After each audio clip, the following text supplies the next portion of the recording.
بسم اللہ الرحمن الرحیم، السلام علیکم۔ میں ہوں زین العابدین، آپ دیکھ رہے ہیں پروگرام سچ بات نصرت مرزا صاحب کے ساتھ۔ مرزا صاحب السلام علیکم۔ وعلیکم السلام اور السلام علیکم ناظرین کرام۔ دیکھیے، بھارت میں جو بڑھتا ہوا ہندوتوا کا جو ہے، یعنی جو مذہب کے طور پر وہ جو ہندوتوا کو جو ہے لاگو کر رہے ہیں زبردستی جرمن کی طرح سے، اور وہ آر ایس ایس اس میں بہت زیادہ پیش رفت کر رہی ہے۔ اگرچہ ہندو مت کو کوئی خطرہ نہیں ہے، ہندو مت کو کبھی خطرہ نہیں رہا، لیکن ہندوتوا انہوں نے ایک قسم کا ایک جارحانہ، ایک نسل پرست اور ایک اپارٹائڈ نظام جو ہے ہندوتوا کا بنایا ہے، اس پہ کتابیں لکھوائی ہیں، اور وہ اس نظام کے تحت انہوں نے اسپین کے معاملے میں اس کی اسٹڈی کی ہے اور کہا کہ مسلمانوں کو کیسے ختم کیا جا سکتا ہے، جیسے اسپین میں ختم کیا ہے ایسے انڈیا سے کیسے ختم کیا جا سکتا ہے۔ تو یہ اسٹڈی ان کی بہت عرصے سے جاری تھی، اور اب یہ مکمل طور پر اس پر عمل درآمد کرنے کے لیے درپے۔ اگرچہ ہندو جو ہے، یہ جو پورا جو بر اعظم ہے، جو بھارت کا، یعنی مائنس پاکستان، اس میں ہم اپنی آئیڈیالوجی رکھتے ہیں، اور ایک مسلمان آئیڈیالوجی رکھتے ہیں جو نسل پرست نہیں ہے۔ ہماری آئیڈیالوجی دنیا میں امن قائم کرنے کے لیے، پیس قائم کرنے کے لیے ہے۔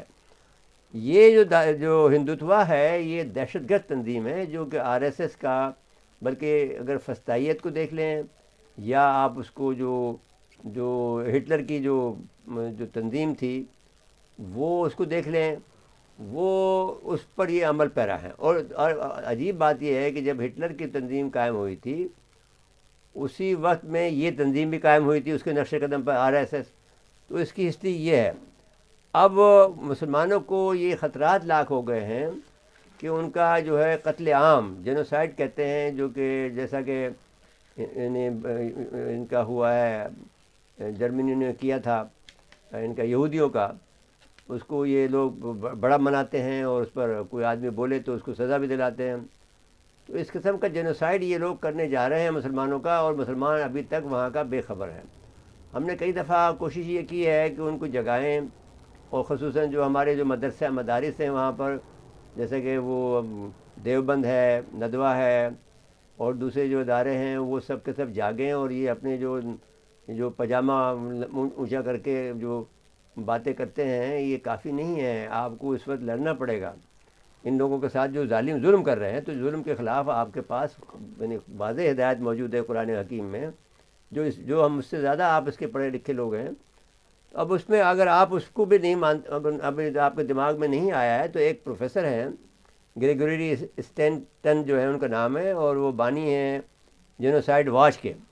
یہ پروفیسر صاحب جو ہیں، انہوں نے جو ہے کہ جو امریکن یونیورسٹی ہے اس کے یہ ریسرچ پروفیسر رہے ہیں، پروفیسر ایچ اسٹینٹن جن کا نام ہے، اور یہ پروفیسر رہے ہیں کہ، اور انہوں نے جو اسٹڈی کی ہے genocide studies and prevention at the George Mason University اور فیئر فیکس کنٹری کے اندر، ورجینیا میں ہے یہ، وہاں یونائٹڈ اسٹیٹ میں، امریکہ میں۔ تو یہ انہوں نے اس پر یہ کہا ہے کہ بھارت میں مسلمانوں کی نسل کشی ان کے کا کلپ عمل دکھائیں جاری ہے۔ پہلے پہلے ناظرین کو، سنا دیجیے۔ پہلے کلپ دکھاتے ہیں ناظرین کو۔ And to discuss this really urgent problem that we now face in India. It's a problem that has been growing for many years, really. Uh, as you may know, all of you who are listening, the current Prime Minister of India, Narendra Modi, was prior to that Chief Minister of Gujarat. And when he was Chief Minister of Gujarat in 2002, um, he oversaw a massive genocidal massacre of Muslims in Gujarat that killed at least 1,000 people. The base that is held by the RSS, which is an extremist Hindu organization. It is the organization, in fact, that was the home of Godse, who was the person who assassinated Mahatma Gandhi. So this is an organization that has been filled with hate ever since it was founded. It is basically a neo-Nazi organization, and in fact admired Hitler. So what we have here is a person who comes out of an organization that itself is an extremist organization. The most palpable way in which this is expressed is the doctrine of Hindutva, which is the doctrine that India should not be a secular country. It should be a Hindu country. And it also has, of course, a lot of other religious faiths, including Christianity. So this doctrine of Hindutva is directly contrary to the Constitution of India. It is directly contrary to the tradition that Mahatma Gandhi represented, that Nehru represented, in fact, that has been dominant in most of Indian history since India became a democracy at independence in 1947. What's happened, though, is that this democracy has been taken over by an extremist party. The BJP, which is Modi's party, is dominated by people who are advocates of Hindutva, that is, of Hindu dominance in India. And this is now becoming more and more evident as leaders of this movement, the Hindutva movement, are passing one law after another to dominate and to suppress other religious groups.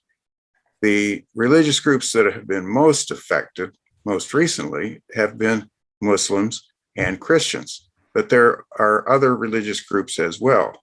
Hindu priests actually called for the murder of Muslims.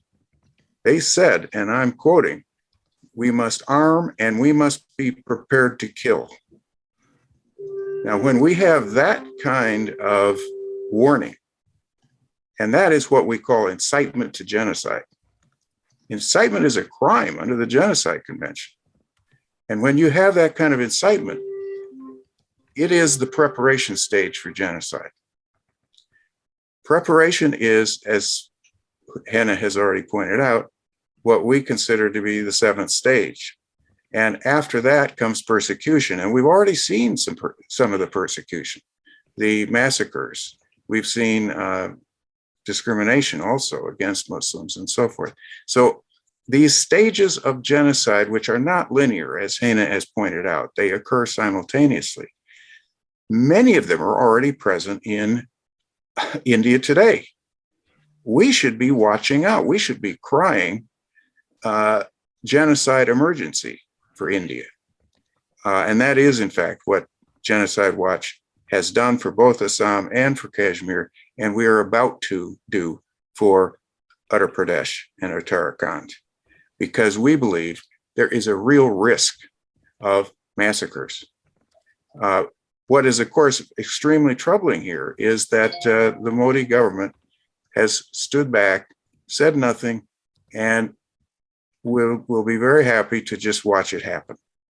That is exactly what Modi did in Gujarat 2002. It is what he will do again. So this massacre, this genocide, will likely not be even carried out by the Indian state.